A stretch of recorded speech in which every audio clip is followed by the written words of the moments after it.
হয়ে যাবে। জল পড়ছে, ওগুলো তো নিচের দিকে বরফ, নিচের দিকে। জলগুলোতেই বরফ না। এইটা একটা কন্ট্রোল, যে পাহাড়ে তোমার কোনো ই নেই, কি বলে, মানে কোনো বরফ নেই, সেখানেও ঝর্ণা পড়ে। এটা এটা এটা হচ্ছিল কেমিক্যাল রিয়াকশন হয়ে জলটা তৈরি হয়। হ্যাঁ, উপর থেকে নিচে যায়। উপর থেকে নিচে জল। জল কোনোদিন নিচ থেকে উপর থেকে, জল সবসময় উপর থেকে নিচে না। কেমিক্যাল রিয়াকশন আমার মনে হয়, আমি তো কেউ বলতে পারেনি জলটা কোথা থেকে আসে।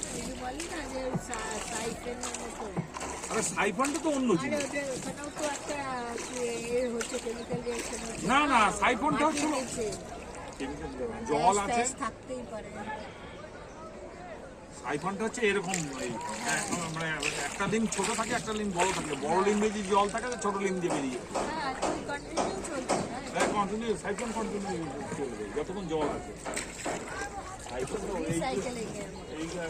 এইখানে পাহাড়ে, যে পাহাড়ে কোনো বরফ নেই, তা সেখানেও দেখবে ঝর্ণা আছে। যেটা হিমাচলে আমরা দেখি ঝর্ণা, দেখবে ঝর্ণা আছে। উপরে তাকিয়ে আমরা দেখতে পাচ্ছি না যে বরফ নেই, বরফ হয়তো কোথাও আছে।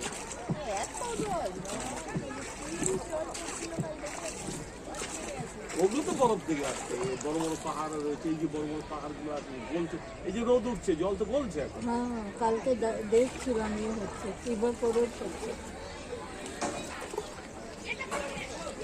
নেচারের অনেক কিছু জানি না আমরা। সব জানতে পারলে তো মানুষ হয়ে যায়। ভগবান ভগবান না, মানে মানুষ নেচার জানার জন্যই স্ট্রাগল করে যাচ্ছে।